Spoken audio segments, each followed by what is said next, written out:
There's a YouTube show full of fun facts you need to know. Carl rings the bell and the members show to the GMP Morning Show. Featured guests will come and they will blow your mind. The audience will do so in kind. The little vanity mixed with some insanity on the morning show with GMP. Good morning, Portugal, and I'd like to welcome you to another fantastic day. Hey, Gumpers.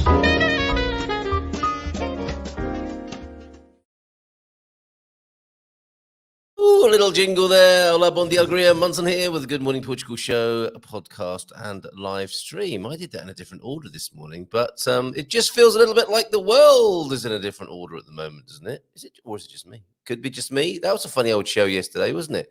Now then, it turns out that if you don't pay your Mayo bill, they don't let you have any internet, which seems a bit tight to me. But anyway, we got that sorted. Yes, I reluctantly share that with you, but you know, I like to be vulnerable, authentic, and transparent, and that was actually the truth of it yesterday. I thought I'd pay. I've got two telecoms bills. I've got Vodafone and I've got Mayo, and a little oversight meant that I hadn't paid the Mayo. And what really threw me was that I was able to communicate with you yesterday morning from. Well, just at the point where I was trying to go live and couldn't put myself on the screen, I was still able to communicate with you in the chat, which signaled to me, told me that I had an internet connection. So why couldn't I get on the show? Anyway, use my Vodafone hotspot, as you saw, from the living room instead, after a little bit of running around, swapping in and out different cables and trying to make it work. But anyway, am I being lectured in the chat?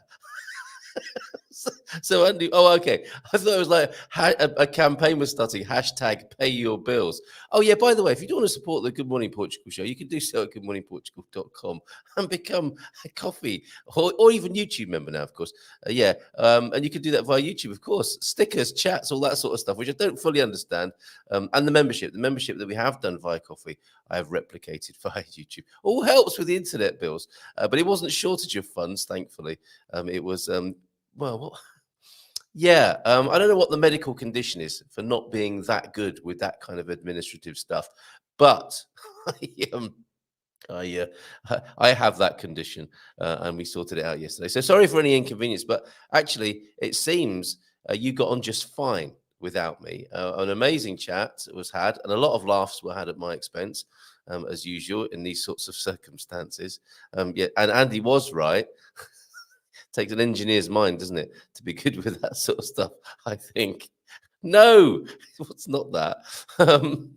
That's not the condition, no. Matty, good morning to you, by the way, in Pombal. What was I going to say? Oh, yeah, T-Duck. So basically you I was turned off, and then I turned it back on again, I suppose we could say, T-Duck. Great to see you yesterday. Thanks for everything yesterday. Great day at the meetup. No, but before I... finish with yesterday's debacle or debacular start to the show. Is debacular, is that an adjective? Anyway, morning, Andy. Morning, Anna. The show was really good, wasn't it? I thought, I mean, judging by the feedback that I got, and that was a bit of a signal to me as well are we a bit cozy in our 8:30 start format, sat in this chair here? Did it help to be in a different environment? I mean, two great guests really helps, doesn't it? It was fantastic to be talking to Raquel and to Stephen, who weren't at all phased and just delivered great material and contributions as usual. So, I mean, I think it was Fiona who said, "I've never seen Carl so animated," and it's true. It was absolutely true. I was very excited about what we were talking about yesterday. So, all's well that ends well, and lessons to be learned, as in pay your bills on time. That may have only got a certain amount of humour about these matters. However, when you do pay them, and that's one really good thing I can say from this situation. And as I say, I like to be transparent and direct with you about what's going on. Mayo obviously give you a little bit of they throttle the bandwidth down, don't they, to just show you that something's happened and you need to deal with it. But they don't cut you off completely, which is a good idea, of course, because if they cut you off completely, you can't be on the internet to pay their bill, can you? Which puts in an extra delay. So well done, Mayo. And as you can see, we're back to one troglodyte of data, and it all I shouldn't say this, should I, but it all seems to be working very well. Orico is here. Bon dia, Carl and friends, great to see you here, my friend. Thank you for indulging me. But yeah, I hope you see we have a great love for your country, and it's such a delight to have you here and call you one of our friends, Portuguese friends here on the show. And guess what, Origo, I was given a bottle of Beirão by T-Duck yesterday. And not the only gift, another gift I got yesterday, which you may enjoy and have something to say about, not just you, Orico, but everybody else as well here. How 11 Knights created a country and a refuge for the Grail. Now, that's a pretty intriguing subtitle, isn't it? For the first Templar nation by Freddie Silver. This was given to me by John yesterday. Great to see you, John and Owen. And thank you so much for this gift. And they're in scripture. So nice, John. Thank you, John and Pam, for my very good friend Carl, who has been so instrumental in making Pam and me feel welcomed in this wondrous and historically rich land. Isn't that beautiful? Thank you so much, John. Thank you for driving all the way from Ponte Lima yesterday to the meetup to give it to me, to give the book to me. Love to you and Pam. And look at this. Not only a lovely book as a gift, but John has a gift of a photograph for you of San Martino de Porto yesterday. It's not this one, though, is it? Oh, yes, it is. I was looking at the tiny version of it, and it looked like that was writing at the bottom, but it's not writing. It's a little lad on a bicycle enjoying the view. It looks as though that little lad is stopping, and the parent perhaps on the bicycle is stopping to enjoy the view. That looks like it was a little bit later on in the meetup. I can't remember exactly. But so good to see so many people, different people from different parts of the world, people who are regulars at the meetup, people who were coming for the first time, even though they've been in the area for a long time. Our meetup is pretty special, I would say, on the Silver Coast. It attracts different kinds of people. So I think some meetup groups can be a little bit samey and stuffy. Just my personal experience. And I mean, some people might experience ours as that, to be fair. But I think we've been going quite a long time now. And there's a light touch on the tiller, which I think is part of we don't expect too much of people. So I suppose, people who are expecting to be wined and dined and supported and hosted in any majorly active way might be disappointed. But for those who want an easygoing lunch, buy a coffee or buy a full-on lunch, hang out for 10 minutes to say hi, hang out for the whole afternoon, all possible at San Martino de Porto's meetup, the Silver Coast meetup, which we host. And thanks again to our wonderful host, Nelson as well. Nelson and Mrs. N, we'll call her. Because they let us set up a radio studio, or they let T-Duck set up the radio studio, the outside broadcast unit there. They're so easygoing and friendly and fantastic. So thank you to everyone who came. Thank you to our host there, and see you there soon, I hope, wherever you are in the world right now. Okay, on with the Good Morning Portugal show. Hola, bon dia, alegria. Manson here with Good Morning Portugal show, live stream and podcast. Sounds better that way round, doesn't it? 11 Nights sounds like a George Clooney film. It does, doesn't it? But it just goes to show that as the current civilization is going through a little bit of a wobbly time at the moment, it only takes 11 people to build a new nation, a new country, in fact. So, and maybe that's part of the change that's coming for humanity and our evolution, is we won't be so. I mean, countries and flags and borders and things haven't always been, have they? These are man-made constructs. And who knows what's in the post for us? And I say that rather foolishly. I can, on the one hand, say, who knows what's in the post for us in these interesting times in that Chinese way? Or we decide what's in the post for us rather than going, oh, don't really like what those people are suggesting is going to happen. I'm really unhappy about that. Well, how about we do something about it? and gather ourselves together, not unlike in the way that we gather ourselves together here. And we show, and the meetup, we show ourselves as being quite capable of acting in a beautiful way, coming together for the common good. That's not a bad spirit, is it? Upon which to base the new ideas of humanity. Oh, sounds like a political stump this morning. Anyway, Coach Turner was first in at 7:50 this morning. Bon dia, Gumpers. Enjoy your trip, Deagle. Is Deagle already on his way to? I thought he had a little while to wait. Anyway, I lost a lot of messages yesterday morning. That was one of the downsides of my error yesterday. Is that all of this lovely contribution that happens really before the show begins was lost when I changed my broadcasting venue. So if there's anything you said yesterday that got missed, feel free to reassert it today. Coach Turner telling Deagle he deserves a little warmth and thanks for all you do. Absolutely right. Thanks to you and so many in our community who are prolific, not unlike yourself, Coach Turner, of course. And you may or may not be with us tomorrow. Can you give us a little bit of a clue and a tip about where you'll be tomorrow for the St. Patrick's Day special? I feel like I'm hungover already from it. Busy day yesterday. Our littlest was very feverish in the night. Mrs. M would have loved to have been here to be with Veronica and Carl later on today on the show. We're linking up with Lisbon and, of course, Veronica in the Algarve.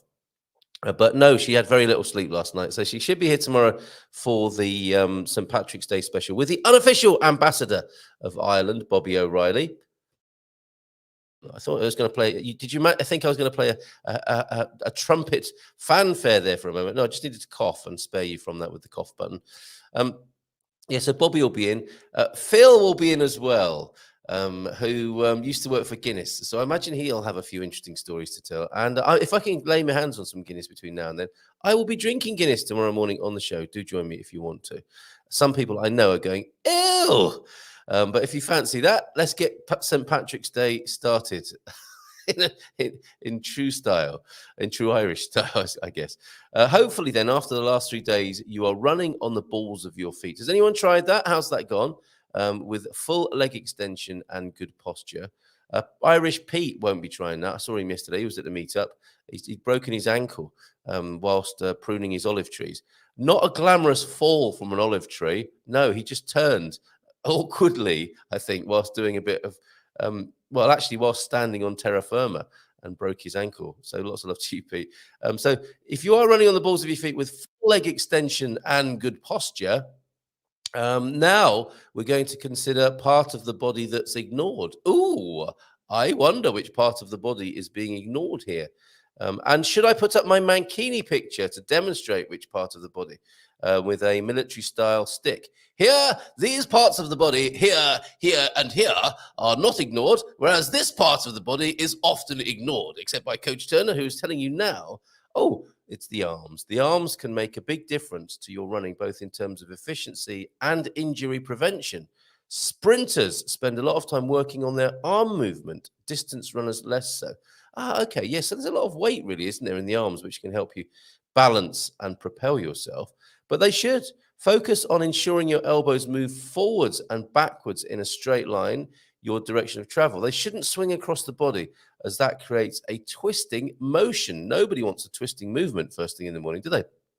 Twisting is wasteful, but more importantly, puts unnecessary strain on your body, which can, lead to injury. Thank you for that.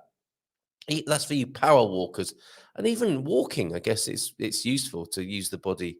How about that? If you're not going to stretch to running, as Coach Turner has been guiding and coaching us towards this week, even with your walking, how about a bit of mindful walking and looking at where your arms go? And it's a funny thing, isn't it? When you think about walking, sometimes it stops you actually doing it. You can actually falter, can't you, when you do that thing that you've taken for granted for the last however many decades. But how about a bit of mindful walking? Let us know how you get on with that tomorrow. Hopefully, Coach Turner will be able to join us, although I do believe he is on location. In just after 8, Bon dia Alegria Gumpers from T-Duck. Hi, Veronica. She's limbering up and getting ready. Lovely to see you. Deep thought of the day there. Nothing is particularly hard if you divide it into small jobs. Rabbits come to mind for some reason. And that was Henry Ford, the American magnate and founder of the Ford Motor Company, funnily enough. Yeah, nothing is particularly... Yeah, baby steps. This is what Phil talks about when he joins us on a Friday. and he will again tomorrow, perhaps. Nothing is particularly hard if you divide it into small jobs or baby steps. Portuguese saying of the day, then. Now, fish, nem por fish, nem filho do outro cresce. Don't believe or porfy. Porfy, what's that? Or the son of another child. Is that don't be jealous or envious? Diffidence is the right eye of prudence. That is a fine sounding saying, which, if said with authority, can just cut quite a dash in a social situation. Just chuck that in today, if you will. Diffidence is the right eye of prudence. Or if you're really feeling adventurous, how about, don't ask me. Don't ask me what this means. I haven't a clue about that. And now fish, name por fish, name filho do outro cresce. Don't believe or porfy. Porfy, I'm going to look that up now. I'm going to look that up for the benefit of everybody here, because I don't think that's a typo. If you notice, T-Duck is very good and rigorous, unlike myself, with attention to detail. He's a detail guy, I would say. And I think porfy is not a typo there, but we'll find out if it is or not as I hastily try and find out what the meaning is. Porfy. Maybe it is, because all I can find is porfi with an I and portify. So actually, I can't find. The name Porfi is a name as well, which invokes awareness. Can you imagine being called? Have we got anyone called Porfi here? Somebody got that middle name? The name Porfi invokes awareness, sincerity, and hope. I'm struggling to find out if that is a real word or not. And given what T-Duck said, I don't know if he can help us with that. Ugonono, who knew? Ravens are the symbol of Lisbon. I didn't know that. Ravens have always had cult status in Lisbon. The municipality of Lisbon even kept caged ravens in the São Jorge Castle. The coat of arms commemorates the voyage of the relics of St. Vincent of Saragossa. Now, let's pause there for a moment. If you could just hold in your mind's eye a voyage of relics. I don't mean a saga trip. I need to just cough and have a sip of tea. Have I got a little... It doesn't seem right. I'm so averse to dead air, I have to say. I don't mind doing it occasionally, but today doesn't feel like the right thing to do. What I'm gonna do is I'm gonna play you our jingle. It's a little advert, so I can really have a good drink of tea, which I feel like I need right now. I'm gonna play you the intro sequence of our wine tasting show. Basically, the theme for our Good Morning Portugal food, wine, and good time show, the first Monday of every month. So enjoy this for a little while as a little bit of a commercial break as well. I'll have a little sip of tea, which I much need.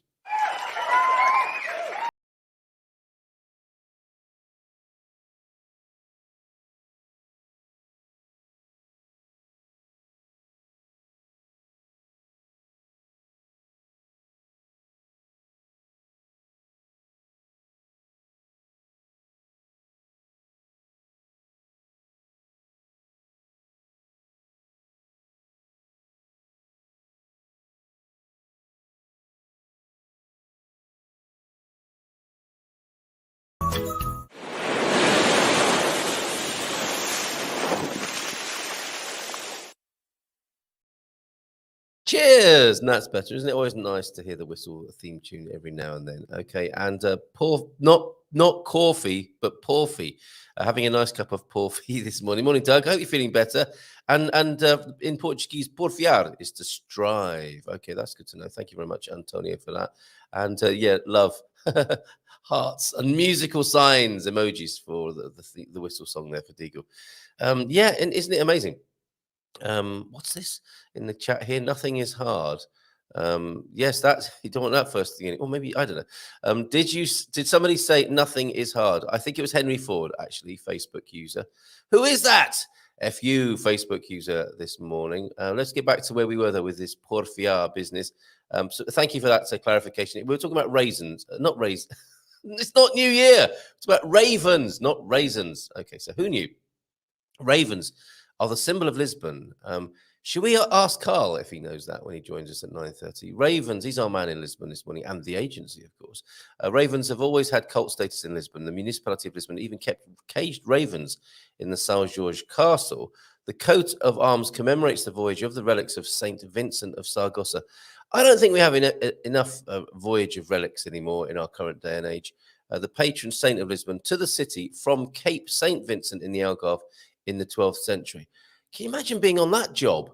There'll be various jobs available on the voyage of relics. There'll be the relic carriers. Did they put them on a kind of litter? Would there be one person on each corner of that carrying the relics? There'll be security, of course, as well, wouldn't there? There may be somebody going ahead to say, a bit of a heads up for you. The voyage of the relics is coming this way soon. Look busy. Something like that. I wonder. Maybe the basis for the first Good Morning Portugal movie. Carry on Voyage of the Relics, with starring in cameo parts various people from this community. James, how about that? How about we write that? Where's the erotic novel? Where did that get to? According to legend, after he was martyred, ravens protected St. Vincent's body from being devoured by wild animals.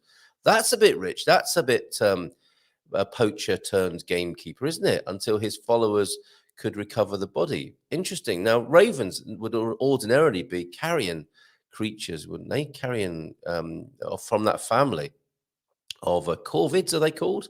I wonder then, and maybe that's the whole point, is that so great was Saint Vincent that even the ravens changed character and protected him instead of pecking his rotting flesh from his rib cage and other parts of his body.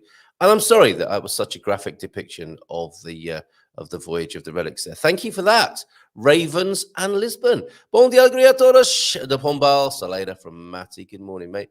I meant Henry Ford. What? No idea who Henry Ford is. Are you kidding me? Or is that sarcasm there, Matty? No idea who Henry Ford is. He said many things, didn't we, that have made our way. I mean, James Holly quoted him the other day. He said many things, including, and I don't know if he did say this, but, you can have any color you like as long as it's black, with the first production of his motor vehicles, supposedly. Supporter. My typing skills this morning are flawless. Absolutely flawless. By Randy, bon dia, had a great day in Visio yesterday. €2 return on Flixbus. Living the dream.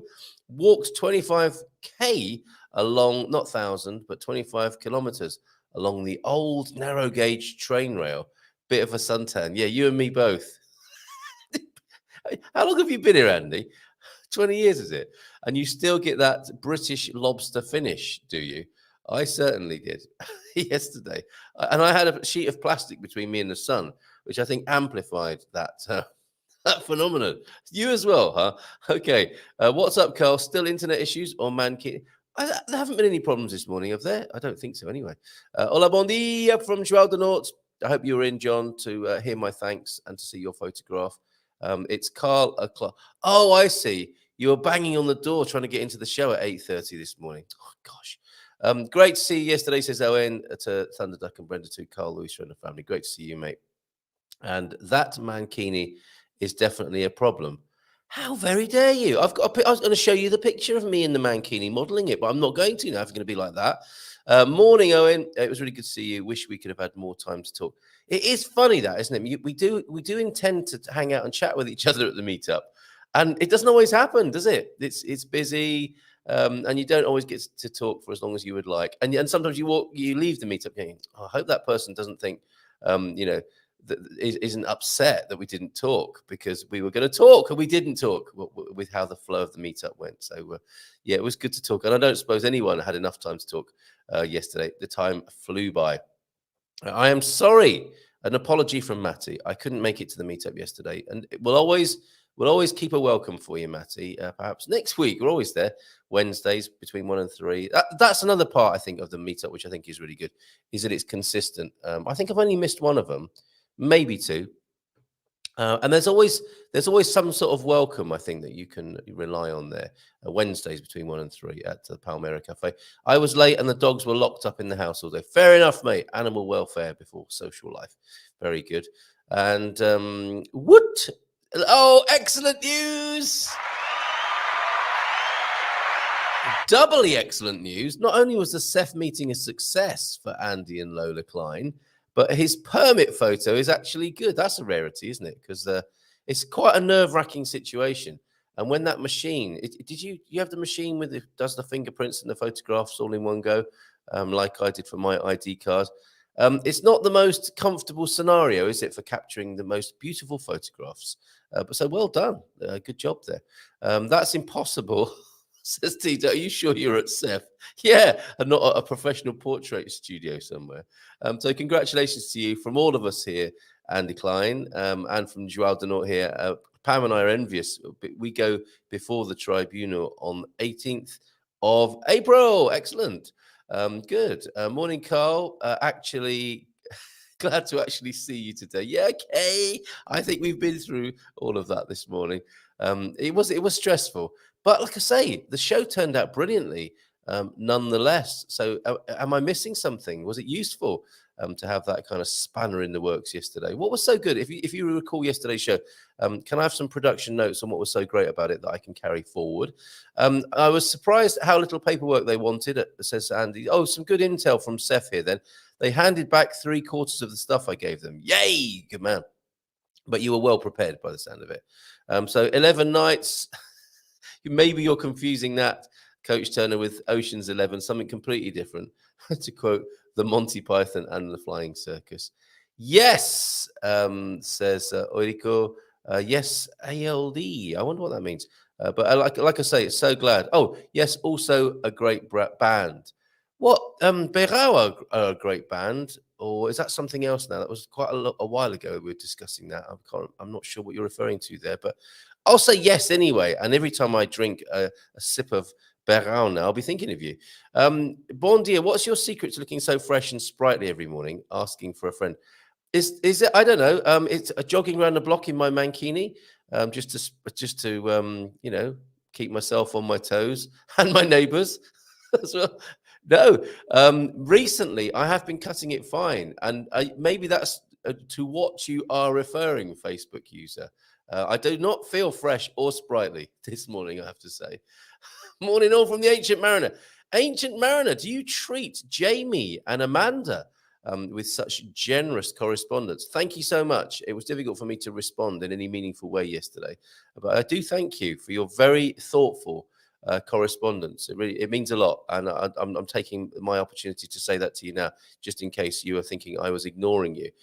Very busy yesterday, and you sent me. I've got quite the pile of correspondence to respond to. Very thoughtful, very brilliant as ever. Thank you so much, Joe. Hello, Joe. Joe is here as well this morning. Good morning, Gumpers from Caldas de Raña this morning. And Deagle posted twice before Coach Turner. They did disappear. So can you just tell us what? Oh, you might have sent them a screenshot. That's good. That's a good way of making sure it happens, isn't it? Have you sent that? Oh, I was first in this morning, Carl, but something happened there. Someone stole my post. Show yourselves. Bon dia, Carl and Gumpers, from a very mild, wet Belfast, 10 degrees overnight, and a very warm 14 degrees today. Over an inch of rain fell overnight, and was at the doctor's yesterday. He's delighted how I am. So 12 days for Portugal. Yay! We were close to cancelling as no sign of asthma improving. A cold winter takes its toll. Need some Portuguese heat in my soul. And the doctor sounds like he's signed that off. Fantastic. Oh, and thank you, Andy, for your jaunt yesterday along the old railway line. We'll queue that up for use tomorrow. Thanks very much. That's great stuff. Thanks for all the correspondence. And I've got some lovely photographs of Madeira, which I was hoping to show you this morning. But there may not be time. We may come back to those. Thank you, Ocean Dweller, for your lovely pictures of Madeira. And I think those are so good, and there are so many of them. We'll also put that up on the website as well. Goodmorningportugal.com. Lots of lovely stuff over there. Do check it out, please, from time to time. And, of course, the news feed. That's you sorted out, Deagle. And Darren's getting ready already for the St. Patrick's Day celebration. Probably just Carl. What's this? Scrolling up all the way. No, they genuinely disappeared for me this morning, Deagle's posts. And you know what a stickler I am to make sure all your comments are included wherever possible. Some of them are inappropriate. I got a really terrible comment yesterday whilst doing the live stream. I mean, it wasn't upsetting, but it was very naughty. Will Thompson yesterday at the on the live stream. Keep up the good work. Watching from Nairobi, Kenya. Good morning, Martha. Lovely to have you here from Nairobi in Kenya. Kenya. That's what old people say in England. Kenya. Good morning to you in Nairobi this morning. How rude of me. It is actually 2 minutes past 9. Let's give her a nice big round of applause. She's not in Nairobi. Hola, how are you? Well, somebody can, maybe you could be the judge of this, and you don't have to be nice about this. Someone said earlier on, Facebook user, how do I look so fresh in the morning? I can't find the comment exactly now. I don't feel fresh and crispy. Quite the opposite. You're always fresh. Oh, thank you. That's really kind of you. But that's the truth of it. A bit of a disturbed night. Mrs. M sends her apologies, Veronica, because she's been up all night. Yeah, I know. It's always such fun when you two are on the screen. I can just sit back and drink my tea. No, we love you too. You can hear it in my voice. I was up till 3. We had such a fun event. Rock and roll! Yeah, a restaurant takeover, bar takeover, and dance. Oh, tell us about that. DJ Madison is, I can't see the comments you see. So hopefully DJ Madison posted a hello. You've got your own DJ, haven't you? This is DJ Madison who did the karaoke. He'll have super good news next month. I can't say it this month, but next month there's something super exciting. Let's just say you have a movie star. That's all I can say. Oh my goodness! Okay, well, you tease us so with your little tidbits. Back next month. Yes, do. But hold on, I want to find out more about how it is you were up till 3 last. Oh, you don't, you know. We were dancing queen, and singing and shouting over each other, right? You have to shout over the music. Yes. So I can hear it. So my voice is so scratchy. I even had to put like the little scarf on because I'm like, well, thank you so much. Thank you so much for hot-footing it. Huge turnout, tons of fun people. And yes, we mixed with the Portuguese people and expats from all over the world. And we danced and we sang.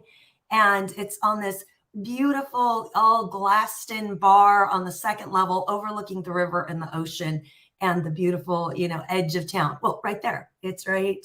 Yeah. Oh, it's right there. We're talking about VRSA, aren't we? We're talking about La Villa Real Sant Antonio, and that sounds like so much fun. Is it? So it's your regular monthly event, is it? It's going to be a lot more regular because this bar just opened back up. It's one of those ones where you go, oh my gosh, this could make so much money. And because it's part of an association, they have a director, a president, they have all these, they have 2 restaurants, different cafes, and it just kind of gets ignored and they close it in the winter because it's glassed in and warm with views of the ocean and river. Of course you would close it. Makes perfect sense.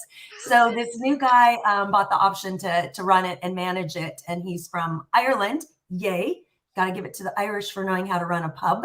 And, and so it's been open a few weeks and we said, let's make it hoppin'. And so we brought the whole crew, just like we do to Cafe Latte, our other fun place, but it's a little more limited in space. So you saw when we did our Valentine's event, it was wall-to-wall people. People were waiting on the stairs. And I kind of felt like we totally took over his bar to the point the locals couldn't even completely come up. So with this, it's a much bigger space. So we'll just keep adding on. And then we helped a new bar. One of our servers saved money, opened up her own bar in Ayamonte in Spain. So we jumped on the ferry boat to Spain, enjoyed her new place, supported her. And then we took the drunk taxi home and I videoed it. It's pretty funny. That is wonderful. Wonderful. You are living the dream, having so much fun down there. And I love this idea of partying till 3 in the morning. My pre-show meme this morning, you may find amusing because it relates directly to that. Where's it gone? Here we go. The 60 might be the new 40, but 9 is the new midnight. What does that make 3? It's definitely a thing, though. I party till 9 a.m. Well done. Yes, exactly. So for those expats who do confide in me from time to time, like, I can't believe it. The Portuguese are having dinner at 9 o'clock. And I'm asleep by then. They start at 11 p.m. Is it a matter of training, Veronica, staying up till 3 in the morning? I can't. I'm wrecked today. I started my day at like 7 yesterday, met my real estate agent at our local cafe, drove to Albufeira, trained all the Algarve agents who wanted to be part of learning how to work with Americans and expats and all of our services that are different, right? Title, escrow, disclosure, surveys, all that fun stuff. And we were there with them, trained all morning, had a lunch, came back, stopped at Mars Shopping, which we need to remind people. I found out one of my expats here didn't know there was a designer outlet store. Oh, so in Lule, this is really important. Shame on them. I got in trouble for not making sure that people knew there's an outlet center like Desigual, Adidas, Brain Fry, tons of amazing other leading brands. And other leading brands. And some not so leading brands. I have no idea what they are, but nice, cool stuff. And great prices because it's outlet. And then when they go on sale at the outlet, it's even less money. And so that's attached to my shopping. They pay you. Center, and then the little design center. And it's so pretty outside. It looks like a little French provincial town. And they have a Paris baguette shop. You can sit in your little French town. So anyway, I had to put that because everyone's always asking shopping. Yes. So I have to make a whole shopping video. Very good, very good. And so, I mean, I use the phrase, rock and roll, and there is an expat or immigrant rock and roll thing going on here, isn't there? If you want it, and I think you embody it and exemplify that. Hey, let me get my. That's right. I mean, we got a plentiful supply of coffee in this country. So, folks, throw those slippers and nightcaps away. Look at the size of that coffee this morning. How about indulging in it with a new lease of life you get moving to Portugal? How about indulging in a bit of expat rock and roll, staying up till 3 from time to time? And of course, you might feel a little bit wrecked in the morning, but we do. Yeah, you've got that glow though, haven't you? Nonetheless, of like what an amazing. It's not me. Okay, expat rock and roll will include getting yourself a green screen as well to make yourself look okay in the first thing in the morning. Oh, anything else to report then? I mean, that's great. That's a fantastic update. Singing and dancing. Really good news. New video on biking around Portugal and where to rent a bike in the East Algarve. And then I even took my bike on the ferry into Spain and rode up by the towers, the little windmills, did a good 4-hour bike ride, which you can do on an electric bike because you don't get somewhere and have this fear that you can't get home. So electric bike, that's quite rock and roll as well. That's quite rock and roll as well. So, and then up to Castro Room and then just out on the beach. And I posted this great little clip on Facebook that one of my friends and we had ridden along the beach, the beautiful trails I love, to the little cafe that's kind of hidden in this random little street. And we're having a lovely lunch and hanging out under our palapas. And it was almost 80 degrees yesterday, a beautiful hot day.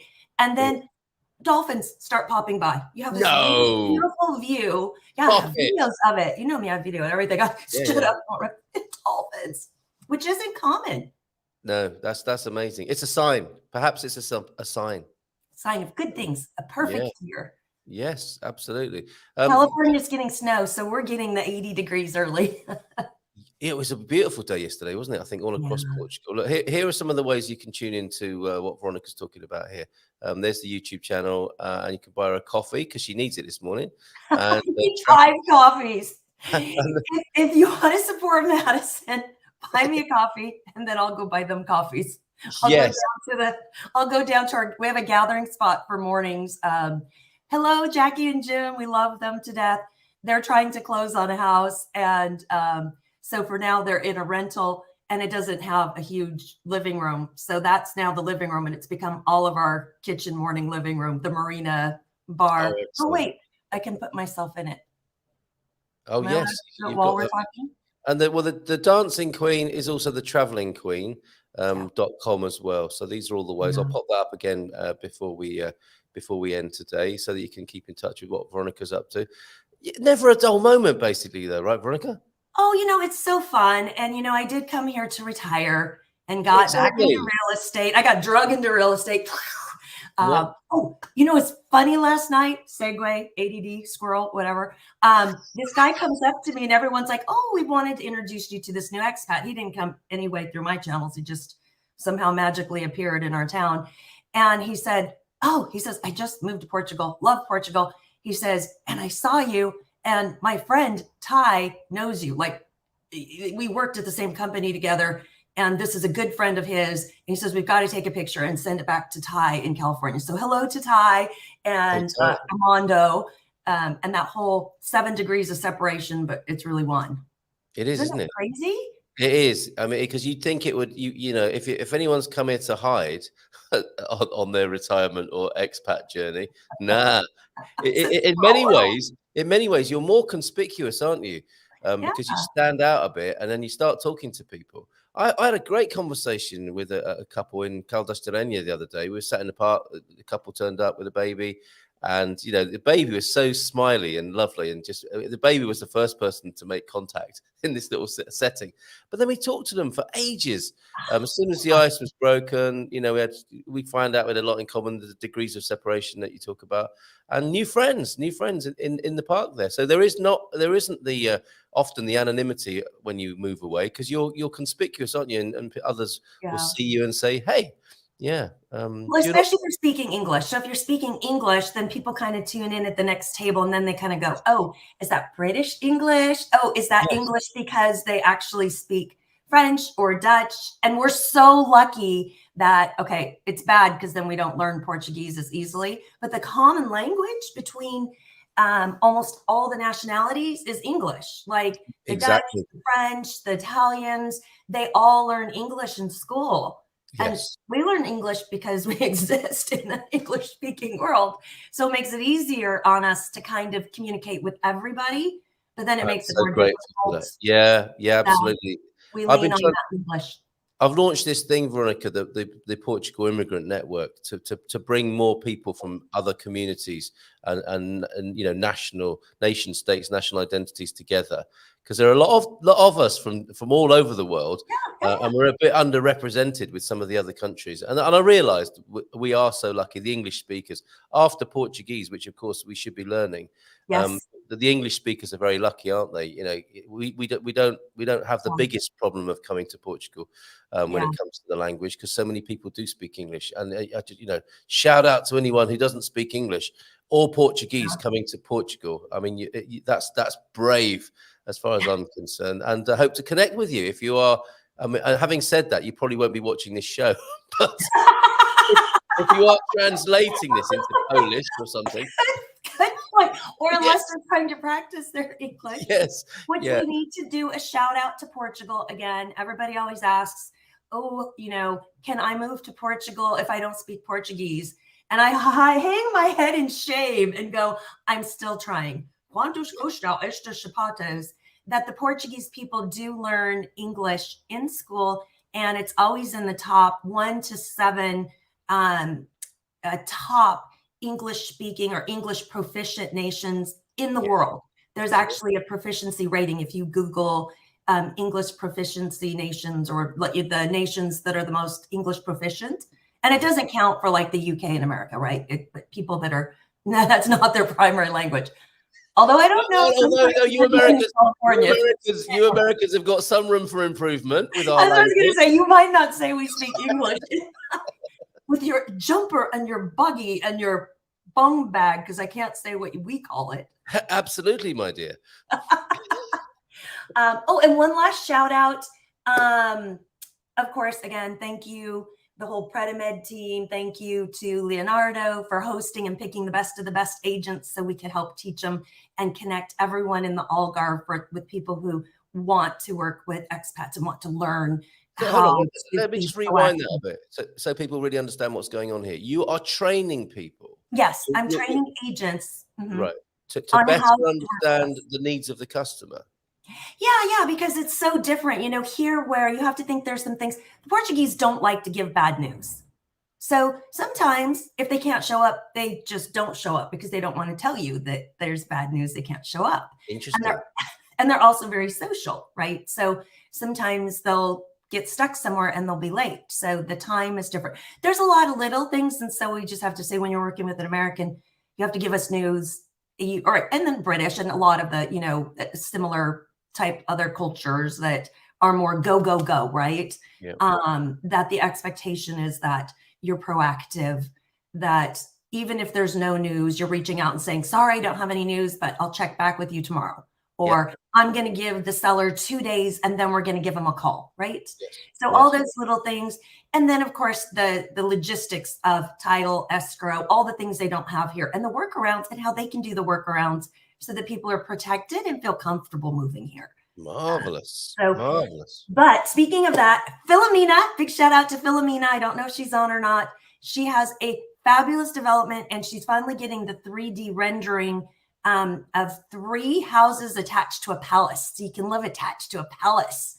And she's renovating them. And sorry? Who doesn't like to live next door to a palace first thing in the morning? I think that, and then you have access to all the palace facilities because they turned the palace into a hotel. So you have access to like their lovely gardens and swim centers and spa. And you have a beautiful ocean view. It's up close to Estoril. It's in a cute little town. I always say it wrong, Passos de Arcos. And it's glorious. So we'll have the 3D rendering soon so people can kind of do like a virtual walkthrough. I went and visited it last month and we got to climb around and see what's already finished. And it's amazing because, you can't knock down the original walls. And what you do change a little bit on the inside to restructure, you have to do by hand. So it took them almost 9 months of by hand, the crew, knocking down things so it doesn't destroy the building. Wow. It's just amazing. And her love of the history and keeping things real and legitimate is such a wonderful thing for Portugal. She is Portuguese. Yeah, do send us that. We'll play that. If we can share that 3D rendering on the show, that would be great. I'll show you some of the pictures of us climbing around, and some of them are 3 stories with a great, nook on the top, looking just out at, the Lisbon Bridge and that little statue or big statue. What's the big one? Cristo Rey. That one. Yeah. Great news. So. Well, keep us updated with that. Watch out. Look busy here, Veronica, because the unofficial Irish ambassador is here with us briefly. Stuck in the cafe. That's not the worst thing that can happen, is it, in the morning? But I imagine you've got things to do, Bobby. Stuck in the cafe. And yes, should we all do a Bobby? Let's do a Bobby quickly. He's smiling though. Yes, the unofficial ambassador of Ireland will be joining us tomorrow to celebrate St. Patrick's Day. So, you're feeling a little bit tired after your 3 a.m. finish this morning, Veronica. Will you be out again tonight, or will you be out tomorrow night celebrating? I will not be out tonight. I will be sleeping. I'll probably be sleeping at 5. Getting ready for St. Patrick's Day. But I will go out to St. Patrick's Day tomorrow night. Tomorrow night, we're at Cafe Latte in Vila Real de Santo Antonio because one of our favorite cafes, Cafe Latte, which had our Valentine's Day party, is having a DJ. It's not a Madison DJ, but it's another DJ, Luis, who's super cool. He's the one that put me in touch with another developer that was developing the properties in Castro Marim, that we did the video on the Castro Marim developments. So your DJ connected you with somebody in real estate. What a fantastic. Everybody knows everybody in town. Yes. So look at that's like pretty much the whole town right there. There it is. Look at that. River, ocean, preserves. Talking of DJ Madison, he is here this morning. Yeah. So even I don't know. Once you packed away all your gear from last night, I don't know what time you'd have got to bed, DJ Madison, but we had a blast. And hey there, Veronica, says Madison, and also says she's amazing. I love you, Madison. Dancing Queen is amazing. And look, pointing at the picture behind you, Dougie's saying, I love VRSA. We'll be in nearby Montegordo very soon. Connect with us. We'll invite you to all our stuff. Dougie loves to throw a few shapes, and he's also a writer for the Portugal News. So he might bring his paparazzi. He might bring his paparazzi along with him as well. Well, I need to speak with him because I'm doing a little column for them. So we need to speak. Oh, excellent. Okay, great stuff. So any other updates then? Always great to talk to you. You keep us in touch with what's going on, the excitement in the Algarve. look at the East Algarve magazine. I have my monthly column in there again, Portugal Life. And then, of course, this one's about real estate and everything I just taught in the class, and then just kind of preparing people. And hey, so how's it? I haven't started mine yet. What do you make of this book? We both got it's the best thing ever. This is one I was telling you about like last year. This Freddie Silva, okay, he grew up in Sintra.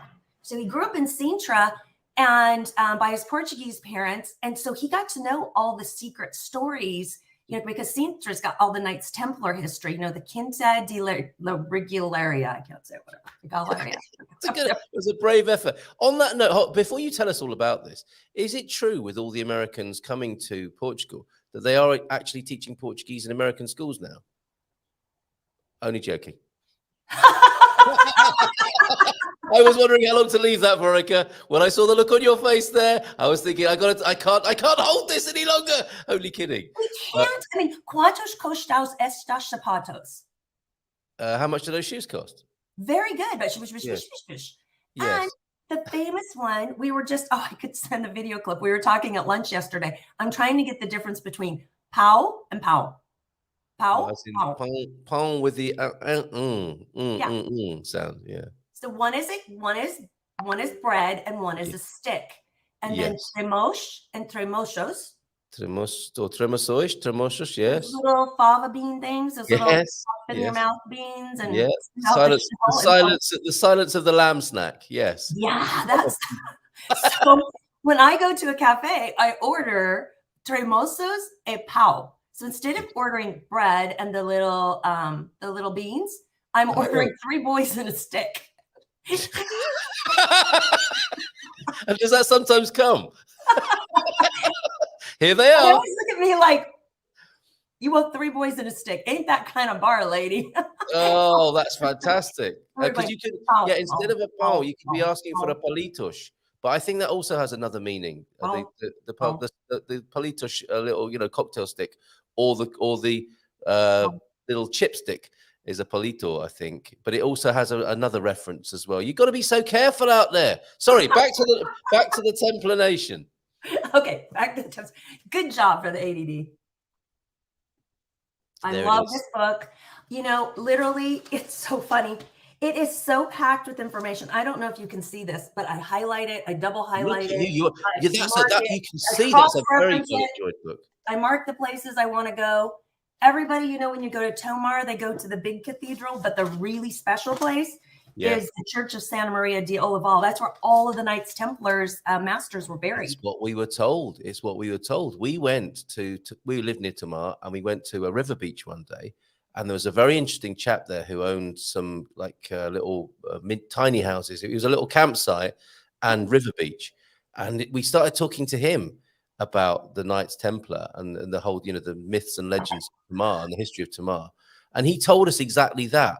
Everyone goes to but he didn't tell us exactly where to go. He was all cryptic about it, like we were in a novel. You know, he gave us a clue, and it was the Maria shrine.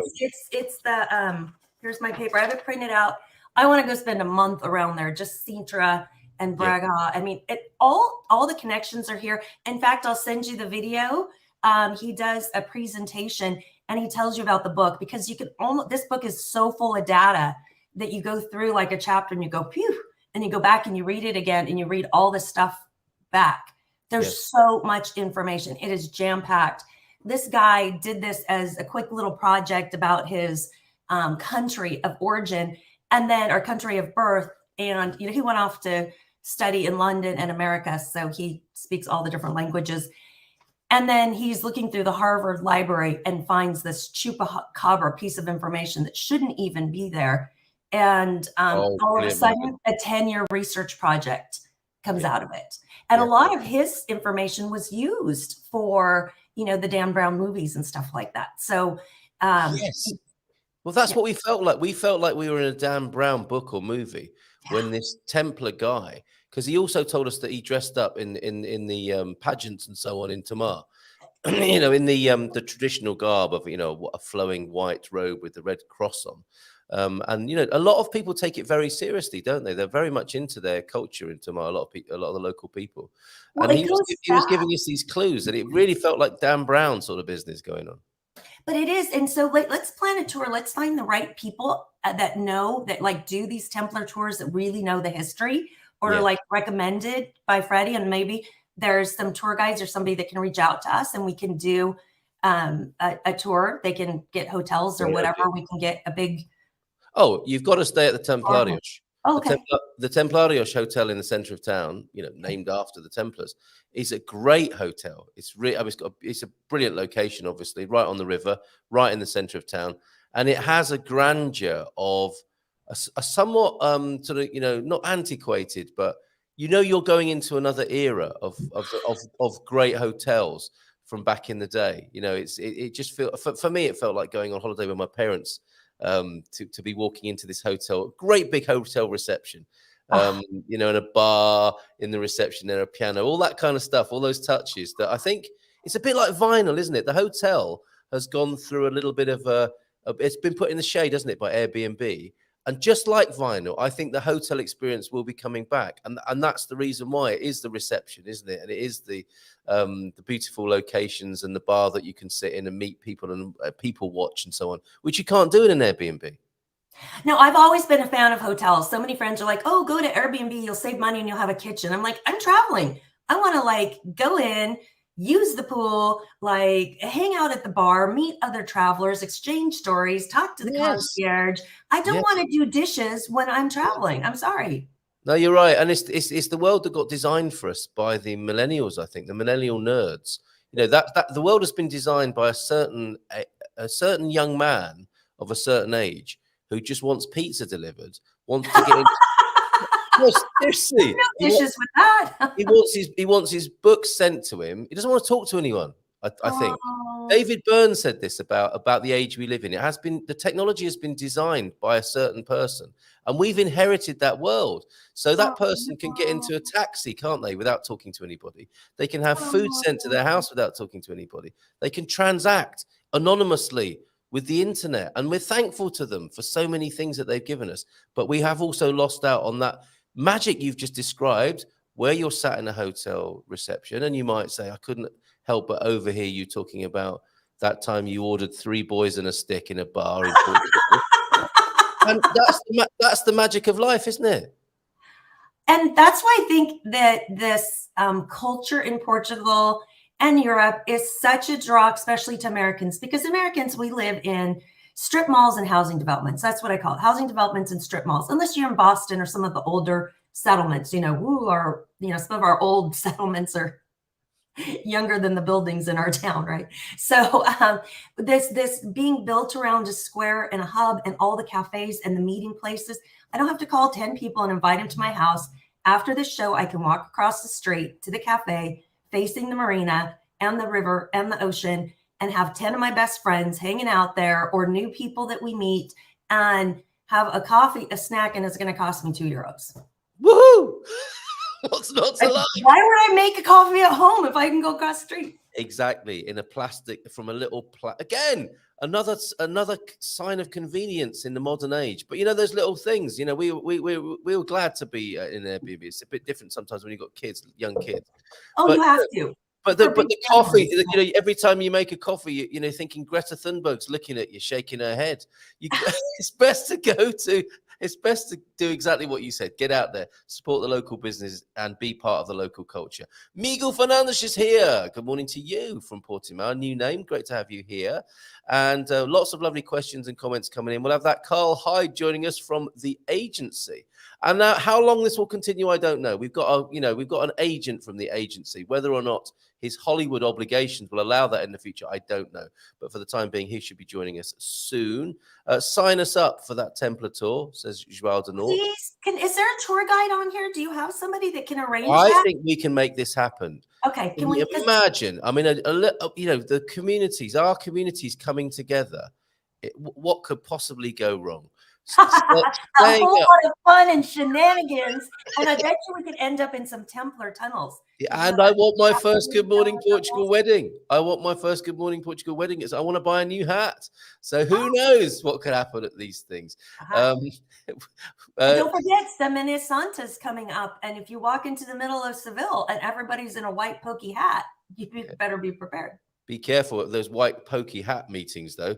We stayed at the Grand Old Hotel in Tamar. Amazing view of the Templar Castle from our room. How about that? Thank you, Joelle Denort. So we've got Joelle Denort, who's well up for that tour there. I want to go. Yep. I've been to Tomar, but I want to go to that hotel now.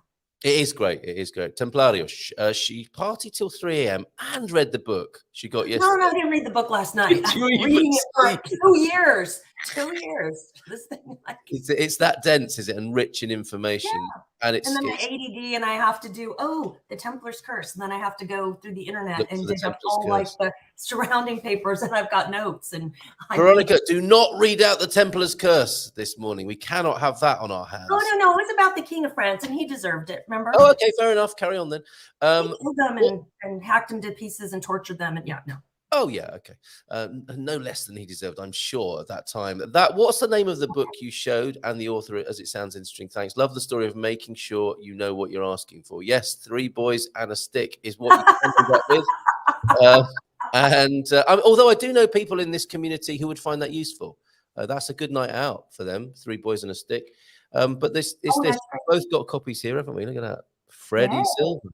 Freddie Silva's amazing. And then he has like a website. And here's the other book. I showed you this in another one, Carl. And he does the Divine Blueprint too. Okay. All right. So he's got that kind of spiritual twist that comes out. Well, because it came from this. Yeah. Because this is all about the ancient Egyptian mysteries and the stuff that's been hidden and suppressed. The Grail.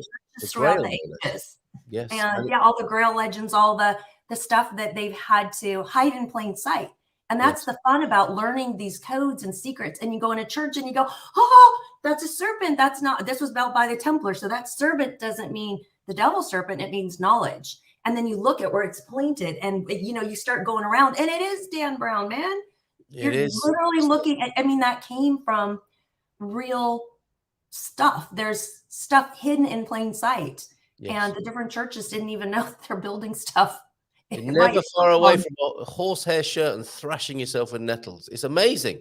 I would love to stay in the Posada Palacio de Estoril, it says at Portuguese. Oh, yeah. I've stayed there many times, and our Rotary used to meet there. It's cheap, too. It's like $115 a night to stay in a palace. Go. It's delightful. Okay. There's lovely views. Oh, I love that place.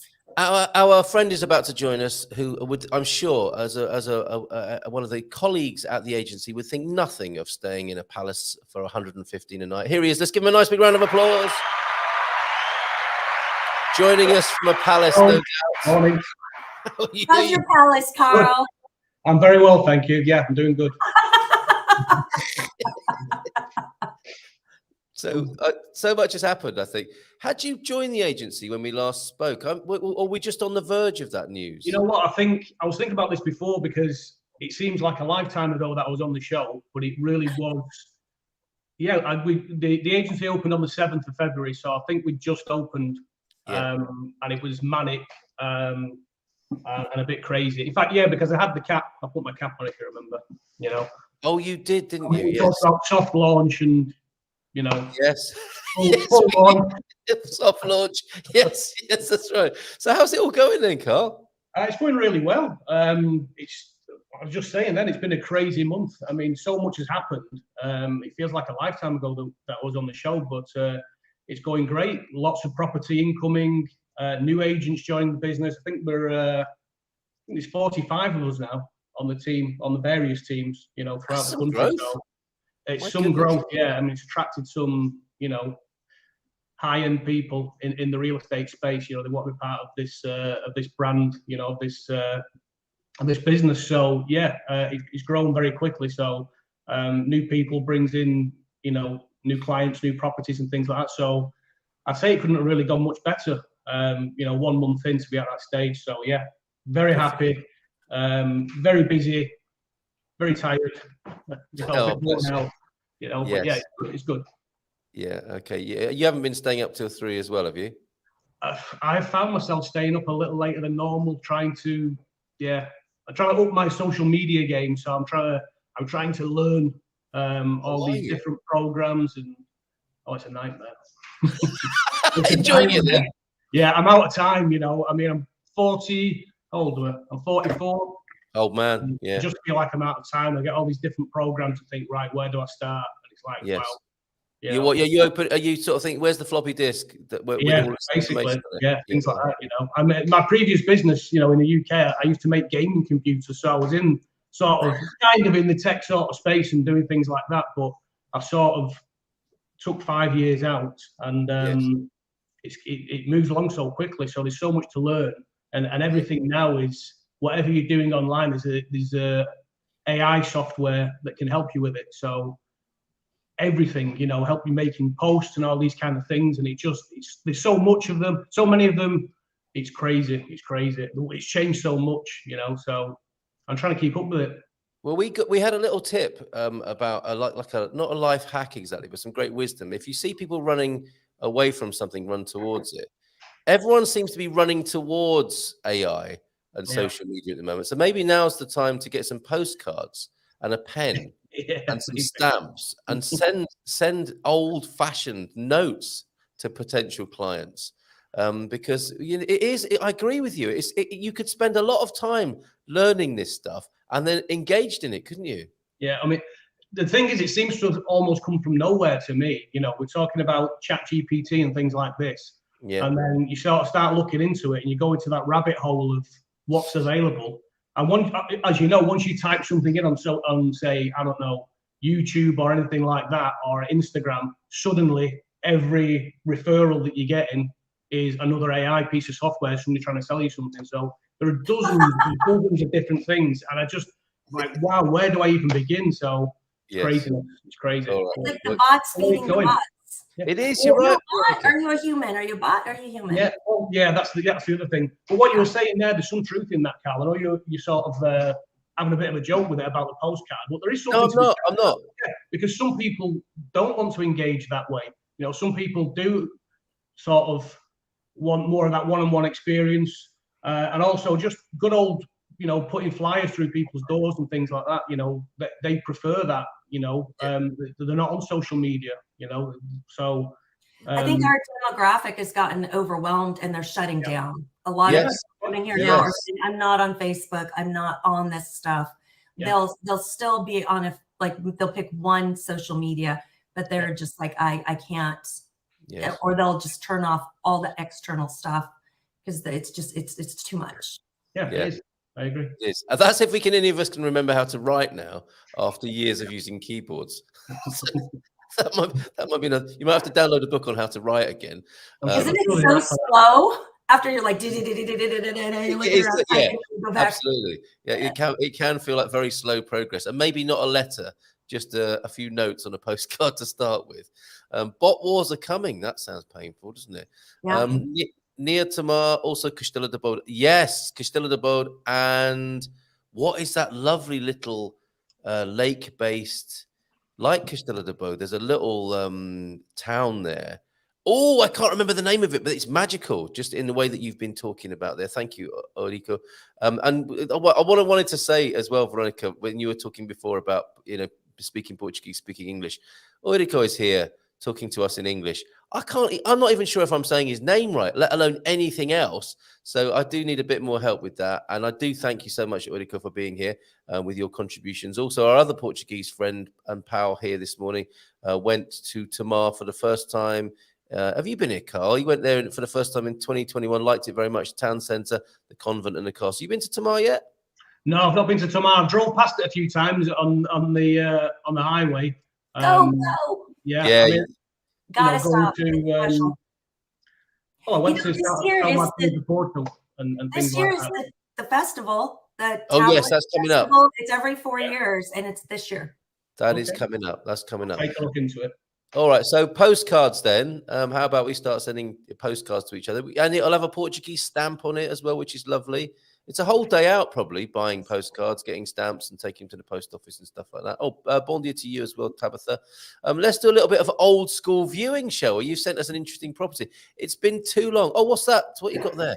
This is a postcard from my grandmother from the Algarve. We mentioned it yesterday at the training session, from 1987. So 30 years to the day, Right. with a real Portuguese stamp when they weren't part of the EU. There She you go. visited here to golf and sent me a postcard, and I moved here 30 years later, almost to.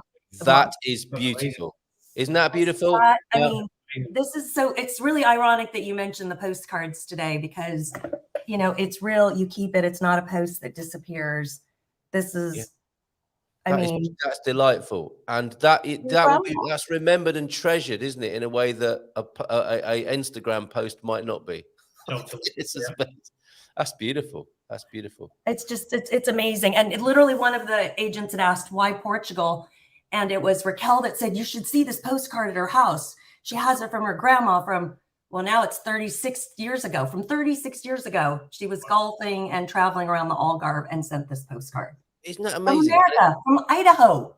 And that might have played a little part in how the seed of Portugal was planted in your mind, right? Yeah.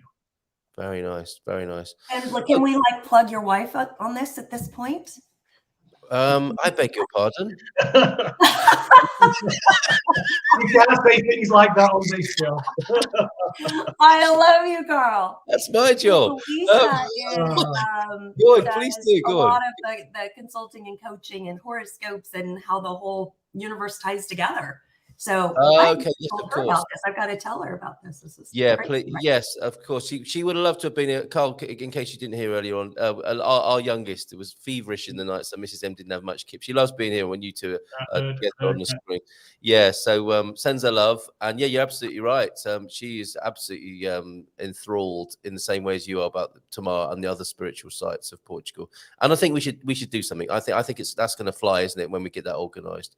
Maybe we could get Freddie Silva to come out and do a tour, because he does tours. And if we get enough of us and we're actually living in his home country. There we go. How about that? Let's reach out to the man himself. Phenomenal? Yes. So in Tomar, there's a keeper of the records where they go through and they know every change that they've done in the church rotunda, because the rotunda was also the rotunda. I don't know, the circular part of the the cathedral there. Somebody goes in and marks every change, because it used to be very plain and simple, and you see their symbols everywhere. So he went in and interviewed all these great people, and he says that's how you find the story, is you talk to people, and there's actually keepers of this history. So can you imagine if we could get him and do a tour and get we have the expat power. Let's do it. We have the expat power. We'll send him to Lisbon to buy a house with Carl. That's also our Christmas song, isn't it? We got the expat power. We're starring. We got the power. DJ Madison. DJ Madison in the house. All right, Lurker's here, and since you got here as well, Carl, he is Lady Mental Peasant. No, he's not. He's Carl Hyde from the agency. How very I know. What's that about? Vignesh, come on, make more sense. Your postcard, Veronica. Did it arrive today? I love my 1987. I love you, Tabitha. Very good. Very good. All right. Bit of old school. We talked about postcards. Let's have a little bit of an old school walk around the property. Viewings, actual viewings. And this is your suggestion here. Oh, I'm using a Microsoft Antiquity, or whatever they call their web browser. But anyway, let's stay with that for the time being. What you got here for us, Carl, this morning? Okay, yeah. So, I mean, a lot of what we do at the agency, obviously, is luxury listings and things like that. But, this doesn't quite fall into that category. But I thought it was an interesting property to show here today, because it's a farm, basically, an old working farm, with 6.2 hectares of land, and a whole lot of buildings to go with it. So it's a T3 property. In need of renovation. It really does need some renovation. Needs some money spent on it, some TLC. T3 property, which is the one just looking at. No, it's gone. 1 minute. I'm bringing it back onto. I had to take it out of Microsoft's environment. I mean, everything Microsoft designs, it seems to be to take all the joy out of using computers and the internet. I agree completely. Yeah, I agree. Microsoft Dynamics, it killed our CRM system at one company. So Yes, evil. you are so rubbish, Microsoft. Yeah. So yes, here we go. So this is it. I wonder if I can click through to the photos here, or maybe that is the photo page there. But you've got a lot of bang for your buck there, haven't you? At 325. I mean, absolutely, yes. So I mean, you've got the T3 property, which you can see in sort of the middle section of pictures there, the back end of it. Yeah, that's like I'll run the video. Yeah, it's a little zoom in. Oh, VT. Yeah. Yeah, to give people an idea of where it is, because it's like 45 minutes or so from Lisbon. So the property's the one on the right hand side there. 45 minutes from Lisbon, 40 minutes from Setúbal. So you're not too far away from the city. Yeah. And as you can see, I mean, you've not really got neighbours, not anything close anyway, kind of thing. There are other farms dotted around. Yes. But you've really got a lot of space to sort of spread yourself out.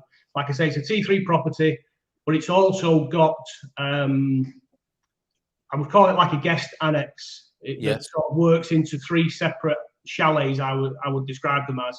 Again, they need some renovation too, but one's like would work as a T1, as a T2, and also a T0 as part of that. So if you're looking, to perhaps buy somewhere, run a farm or a small holding, but you'd like to have guests and things like that, yeah, this would be the place for you. I mean, that also, there's loads of outbuildings there too. I mean, there's just so much space. There's an old barn that used to be like a pigsty.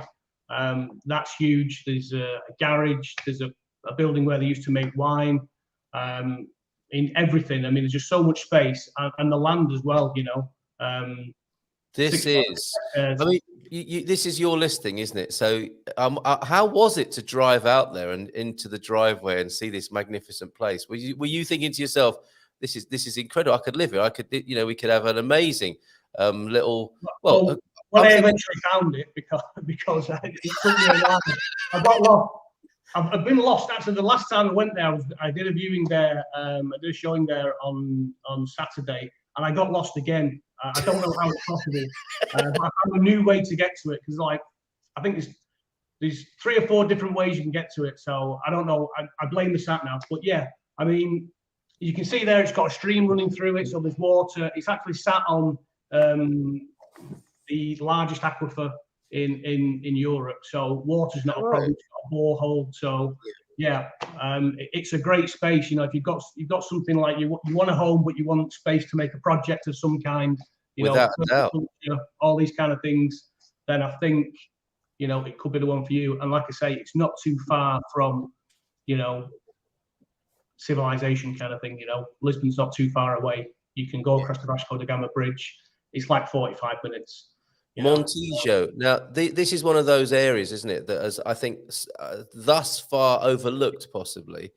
Yeah, I mean, it's fairly close to Montijo. It's like a 20-minute drive from Montijo, but yeah, Montijo is, I mean, that's sort of the nearest sort of town, I'd say. But you've got, Decathlon, Leroy Merlin, supermarket and things like that. So you're not really that far away from all your amenities kind of thing. So, but yeah, Montijo is one of those places that I think is going to be on the up.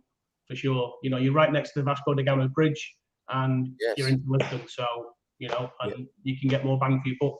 And you've got all that Ribatejo action, haven't you? Again, overlooked, underestimated, very close for the airport. For somebody who needs to be near the airport, this is a headquarters I'm looking at here. I would say for a cult. Quantos custa esta? It's 325. 325. Yeah. Is it currently livable, Carl? It is currently livable, yeah, but it really does need, I mean, somebody could go in and do the bare minimum to it, repaint, do some minor repairs here and there, but it is livable. It's just, it really would benefit from somebody going in and sort of making a bit of effort with it. New vision. And making it nicer. I mean, the current owner had a similar idea, but his life's just changed. He sort of moved away from that. but he was working towards making it like a community sort of thing where people would come and you know, spend time there. But it's just not worked out for him. So it could definitely work for somebody if they've got that kind of thing in mind, you know. Yeah. Well, sorry to hear about that for that particular person, but that opportunity is there now, and that is the listing if you want it on the agency where Carl works, of course. Superb. Thanks, Antonio. Unfortunately, that is well out of my budget, says Matty. Well, we will keep trying with you, Matty. As far as guests go and having a guest annex, I send them a list of local hotels. Oh, Tabitha. But it does sound like you could have people on that plot without bothering you too much, stick them down the far end of the farm or whatever. Yes, that's lovely. Tabitha, I love estate agent speak. Needs a bit of work equals almost a ruin. No, Not no, Tabitha. It's not a ruin. Definitely not. You really could move into it. You know, the guest accommodation, no. But the home, absolutely, you could move in. I'm not that kind. The T3 part of it is livable, in need of upgrade, and the site generally needs a bit of work on it. But what a lovely project! That one and anything else on the agency is it theagency.com? Is that your general website? It's before I get it wrong, let me just because you've been doing your social media training. This is a key part. I know, yeah, I should have just give me 30 seconds because I will say it wrong. It's theagency.com/region/Portugal. I'm going to get it to you now. And yeah, pop that in the private chat to me or WhatsApp, and we'll make sure people have got the connection to you because we've got Veronica's details as well. Yeah, it is funny that and presumably that was part of your training, Veronica. People you're working with is to be straight with people about what the state of the property is. It is a bit of a cliche. Yeah. Honest and disclose. I brought over my disclosure checklist from California because California is so litigious. And I said, there's no reason you can't use this checklist here. And literally it's called an avid when the real estate agent does their review of the property and you go through and I explained how it worked. Does it have a washing machine? Does it have a dryer? Has there been any floods? Has there been any damage? Like you go through the whole checklist with the owner because they forget. They're not going to, if you say, is anything wrong with the property? They forget to tell you, or they don't want to. But when you ask them, then you've done your due diligence. They sign that, and then it makes them kind of think about, oh, wait, maybe I should have shared that. Then you can share all the information with the buyer, and again, signed by both sides. It protects the buyer, the seller, and then of course the agent, because everything goes back to the agent, right, Carl? It's your fault. You should have known I broke the heater 5 years ago. I mean. So I asked, has the heater ever been broke? No. Well, it was fixed. Okay, that means it was broke and it was fixed. So we're honest. We share that information and you're off the hook when the neighbor says, hey, the heating man was here a couple years ago. Yes, but the thing is, you can only disclose what you've been told. So how brilliant that you put the owner through it to give them a chance to remember some of those things they may have stuck in the back of their mind. Like you bought it without a permit, so now you're not going to disclose to the new buyer that there was no permits for all of this work done. Because you find that out sometimes when you get the survey done and you have your inspectors go out, then they find out, wait, here's what the city has for the building. Here's what the building looks like. Oh my gosh, none of this is permitted. And then you go back to the owner, and that's what did happen in one of our scenarios. Is they said, well, we bought it knowing there was no permits. So we weren't going to tell the owner that. And it's like, no. Just because you bought it that way doesn't mean that you don't have.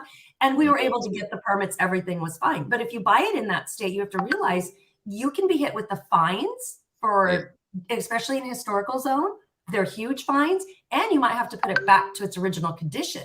So you're talking thousands and thousands, if not more, in fines. Plus, maybe you bought the place because, all these cool new upgrades. And the city's like, yeah, I can't have that. Put it back to its like ruined state. And it's a big deal. Wow. Yeah, that is big deal. Paul, Carl, you were going to add something there.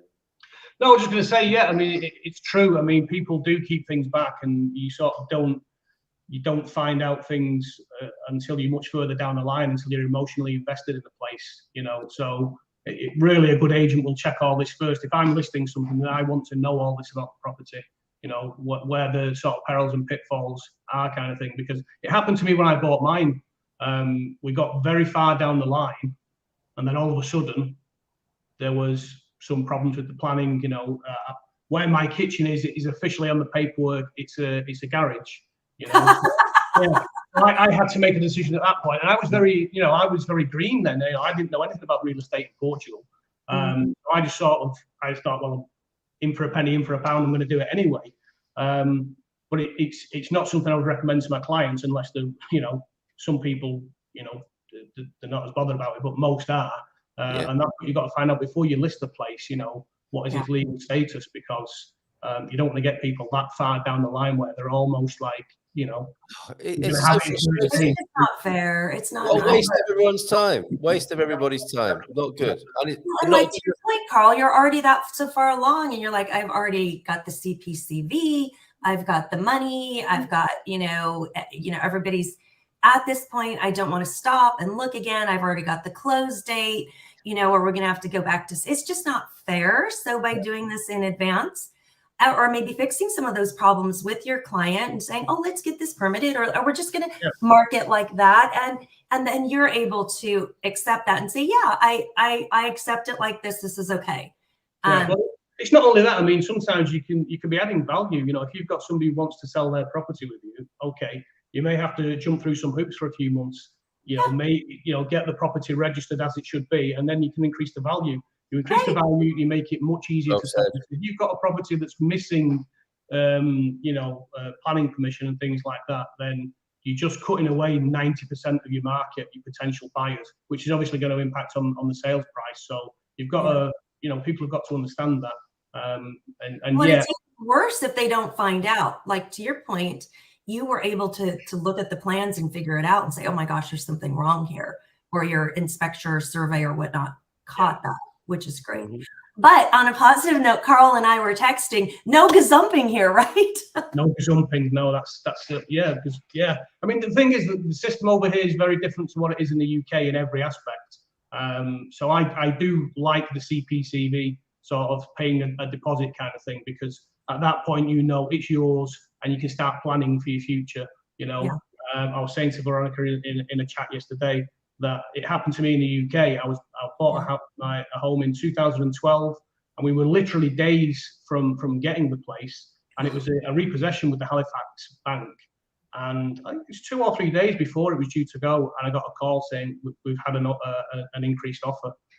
And you're like, oh my, I'm ready to move. I'm fully invested in this. And at that point, it was either walk away and start all over again, or pay more, and that's what ultimately I had to do. It wasn't a huge amount of money. It was like £5,000, but it was enough to sting and really think, I felt like I'd been played a little bit. Yeah, and you could have been, couldn't you? You could have been. I could have been. I said that to my wife at the time. I said, how do I know? So at one point I was thinking, something, I'm going to test the water here and say, you know what, go and sell it to the other people.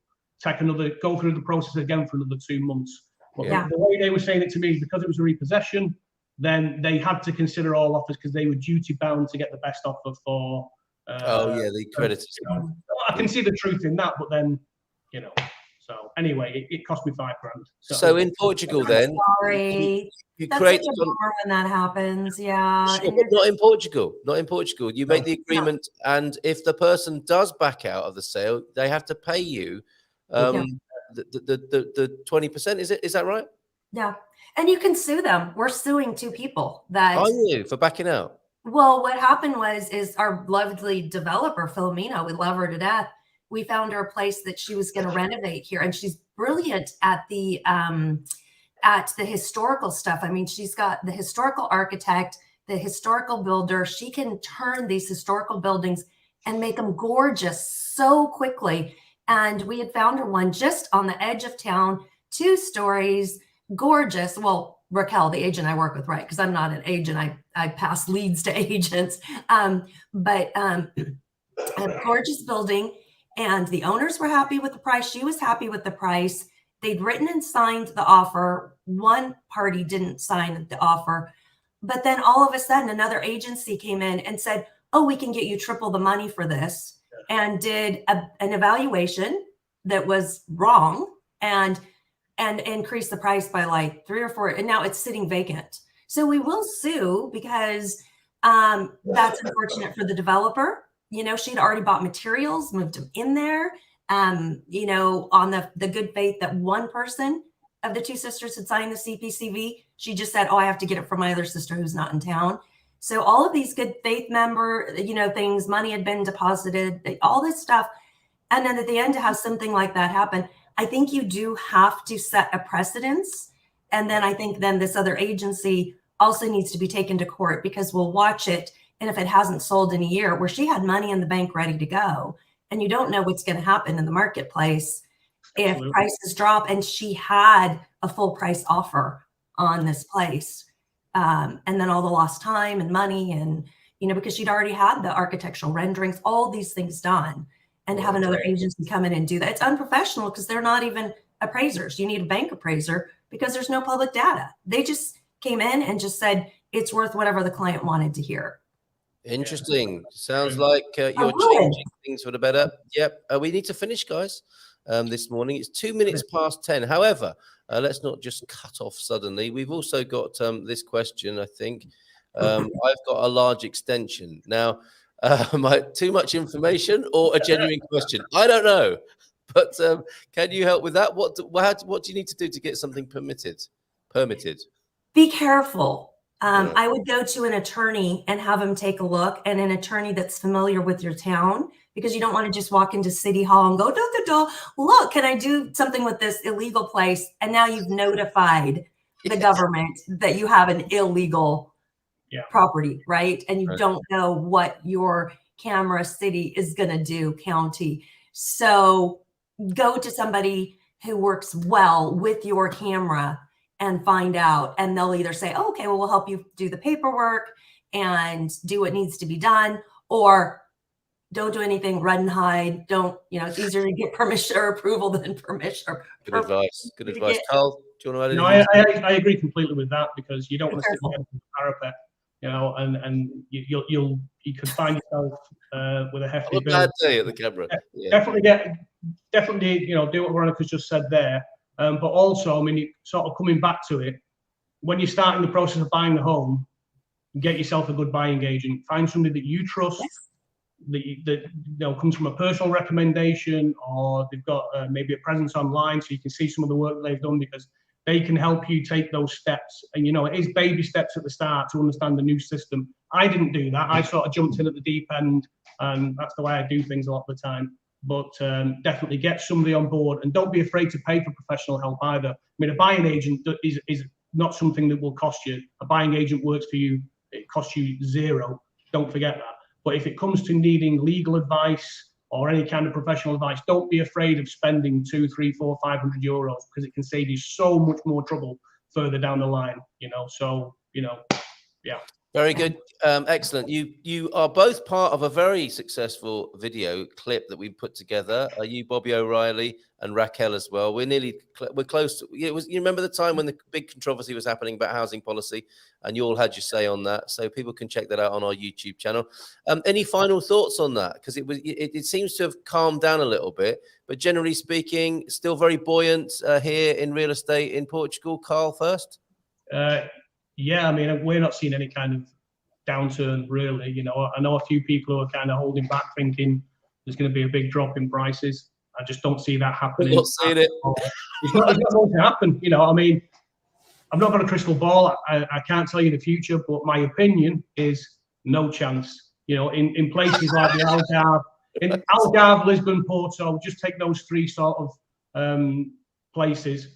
There's just no chance, because there's too much demand, and the demand isn't going to drop. You know, in places like the States, people are still coming. Veronica will know, you know, better than me, but there's still a flood of people, and that gate is going to close anytime soon, and that will push up prices in those cities. Of course it will. And in those municipalities. So I don't think the prices are going down. I think they're only going to go up. Very good. I like a bold assertion first thing in the morning. What about you, Veronica? What would you say? I agree. Carl nailed it. We're just seeing, I mean, these last 2 weeks, we've had about 10 properties just get offered on just here in town with my one agent in Villarreal. And one property, you know, I done the counseling with a gentleman online. He was going to come in a week. My agent was already sending him stuff. A new one popped on. She did a virtual tour. It was brand new listing. It was a good price. It was gorgeous. He put an offer on it. We're like, well, do you want to wait to see it? He's like, no, I want it. He's like, in Amsterdam, this is $1 million property. He put an offer on it and won it. And there were multiple other people who wanted it. So he did full offer, got it. He came in this week and then we're like, please like it, because, you know, it's a virtual call. And he came in, he's like, oh my gosh, I love it. It's even better than the video. So then your heart sings. And now he's buying another property. And I'll have to share the videos too of the people that are moving in from Turkey and other places that have gotten great deals and pocket listings and like Philomena's listings. We try to hold some of them dear to our heart because we want people to be able to get them. You know, you want the biggest and greatest value for your house, but you also want to be able to find people great things. So I don't see it yet. And again, no crystal ball. Tomorrow could things change? Look what happened with COVID, right? We just don't know. Exactly. Yeah, just another great example there, the Herdade do Meio project that Bobby's in charge of. That's flying off the shelves. I think the first phase is virtually sold out. Yeah.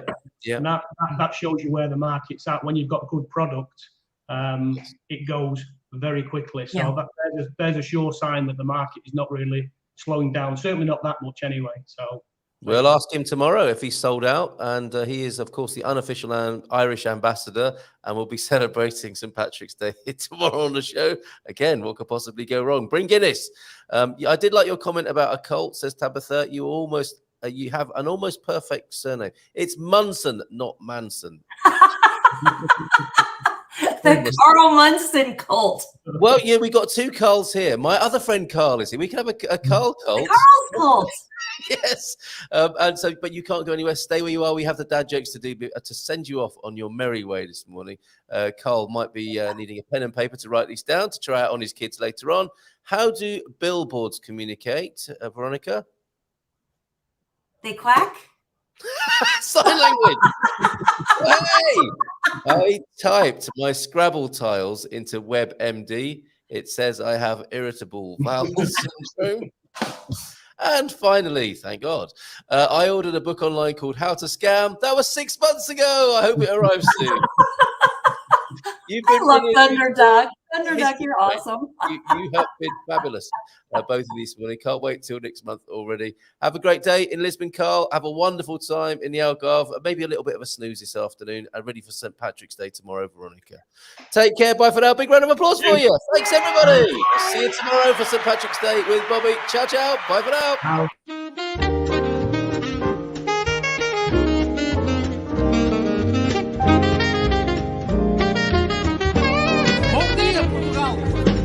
In Portugal, there's a YouTube show full of fun facts you need to know. Carl rings the bell and the members show to the GMP morning show. Featured guests will come and they will blow your mind. The audience will do so in kind. The little vanity mixed with some insanity on the morning show with GMP. Good morning, Portugal, and I'd like to welcome you to another fantastic day. Hey, Gumpers.